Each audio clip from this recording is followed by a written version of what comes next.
Hello mga nakshi, panoorin niyo po ang aking napakasarap na sinigang. Ubos ang kanin pag ito ang inyong natikman. Ito lang ating gagamitin sa ating ilulutong ulam. Sibuyas, labanos, pechay, okra, siling green at sitaw. 2 kilong kamatis ang aking inilagay. Gagamitan din natin ng isang maliit na nor sinigang.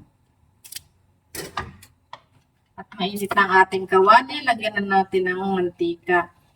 At laki ng tiyan ko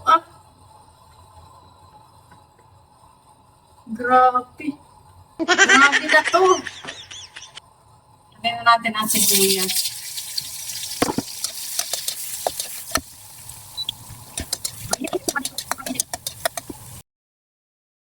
Lagyan na natin ang ating kamatis. Wow! Kamatis lang po muna sa kawali. Katapos maigisa, takpan muna po natin para mas madaling lumambot ang kamatis.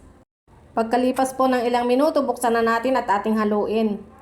Ayan, mas madali po kasing lumambot pagka siya ay nakatakip. At pag malambot na po siya, ilalagay na po natin ang ating karne.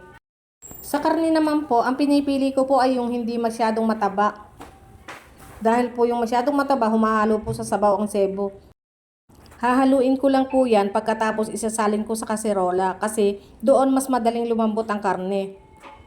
Pero bago ko ilagay sa kaserola, lalagyan ko muna ng asin para yung karne ay magkalasa habang siya ay lumalambot. Kalahating oras ko siyang pakukuluan sa kaserola.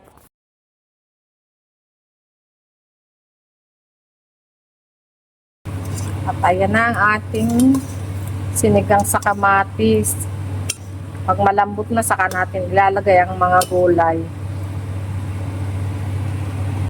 Dahil malambot na po sa kaserola, ililipat natin sa kawali para makita nyo yung tsura ng ating pinapakuluan.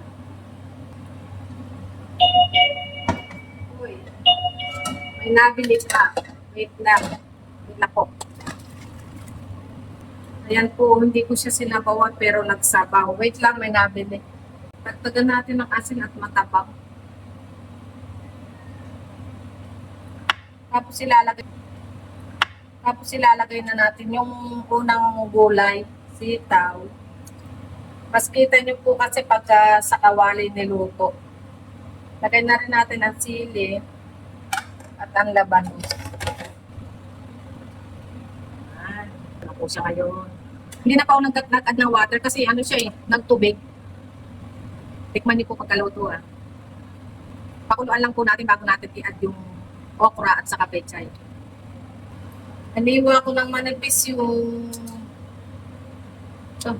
labanos para magsabay siya ng luto sa sitaw.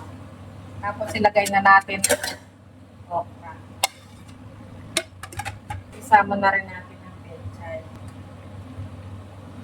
Isang maliit na sinigang mix. Pag gusto nyo lagyan ng konting pampalasa, okay lang. Pag nagustuhan nyo po ang aking video, paki-like, follow, and share na lang po. Thank you for watching mga nakshi.